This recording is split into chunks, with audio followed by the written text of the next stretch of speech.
Alléluia, Alléluia, Alléluia, Alléluia, Alléluia, Alléluia. Tu es béni, Père Seigneur du ciel et de la terre. Tu as révélé aux tout-petits les mystères du royaume. Alléluia, Alléluia, Alléluia. Le Seigneur soit avec vous. Évangile de Jésus-Christ selon saint Marc. En ce temps-là, Pierre se mit à dire à Jésus, « Nous voici que nous avons tout quitté pour te suivre. » Jésus déclara, « Amen, je vous le dis, nul n'aura quitté à cause de moi et de l'Évangile une maison, des frères, des sœurs, une mère, un père, des enfants ou une terre, sans qu'il reçoive en ce temps déjà le centuple. Maison, frères, sœurs, mères, enfants et terre, avec des persécutions, et dans le monde à venir, la vie éternelle. Beaucoup de premiers seront derniers, et les derniers seront les premiers. » Acclamons la parole de Dieu.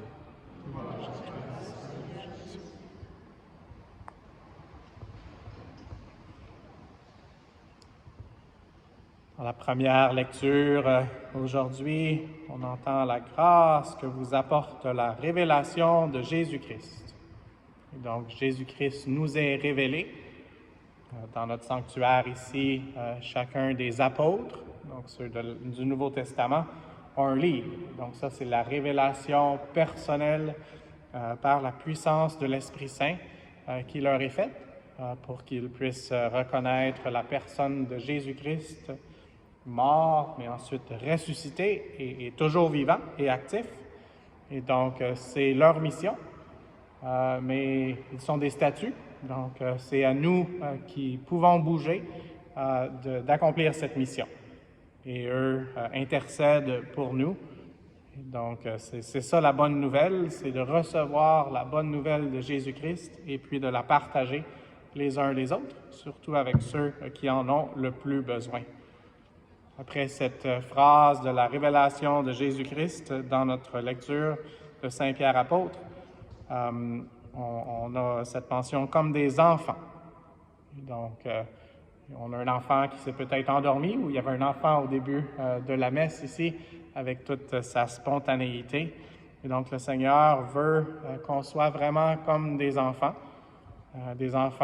qui comprennent, parfois ils comprennent un peu moins, et je m'inclus dans ça, qu'on en a encore toujours à apprendre, qu'on doit toujours être éduqué.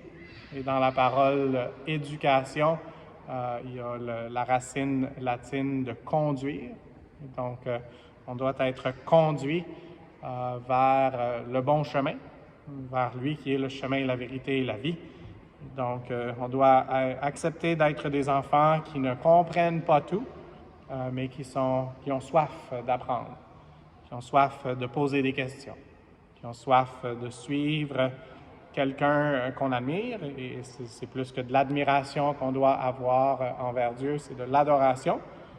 Donc, prions les uns pour les autres pour qu'on puisse accepter ce rôle qu'on a de ne pas nous prendre trop au sérieux, mais de prendre le Seigneur au sérieux, et puis ce rôle qu'on a d'être des enfants du Père bien-aimé. Et puis, dans cette lecture, on a aussi entendu parler de l'intelligence. Et c'est une intelligence, pas seulement une intelligence de connaissance, mais c'est une intelligence encore plus de cœur. L'expression était l'intelligence pour le service. Et donc, une intelligence qui nous permet d'avoir un comportement qui enseigne, un comportement qui révèle, qui montre le Seigneur Jésus, et pas seulement dans nos paroles, mais aussi dans nos actions. Je vis souvent en anglais, ma communauté elle est plus anglophone, et donc il y a quelque chose que j'essayais de partager hier dans une conversation avec quelqu'un qui se traduit pas vraiment en anglais. Donc peut-être que ceux qui parlons français, nous devrions essayer d'être des experts dans ce que je vais dire. Souvent quand on pense à l'intelligence, on pense au savoir. Et en français aussi, on a cette parole savoir-faire. Et puis ensuite, on a quelque chose d'encore plus profond, qui est le savoir-être. Et c'est sûr qu'il faut connecter les uns avec les autres, mais parfois de pouvoir savoir quelque chose avec notre intelligence peut nous apporter à avoir des actions, à faire des choses, à accomplir des œuvres. Mais les œuvres, il faut que ce soit vraiment pour le service. C'est moi qui devrais prêcher demain, mais je ne fais pas l'homélie de ce qu'on va entendre demain déjà. On va entendre parler du service de Jacques et Jean. Jacques et Jean qui voulaient un statut, mais qui n'avaient pas compris l'action que le Seigneur voulait pour eux, qui était de servir, comme lui est venu pour servir et pas pour être servi. Et donc, ils voulaient un statut, ils voulaient une priorité qui était différente de celle que Dieu voulait leur donner. Donc, pour nous, demandons de pouvoir avoir nos priorités bien. Et puis, la première lecture a terminé avec « Vous serez saints, car moi, je suis saint ». Et donc, ça, c'est pas seulement des comportements, mais c'est vraiment en recevant la présence de Jésus, de Jésus-Christ, qui est amour infini, qui est miséricorde, qui veut nous pardonner. Et c'est le seul qui peut nous rendre saints, avec l'Esprit Saint, bien sûr, et avec le Père Tout-Puissant, avec le Père Très Saint.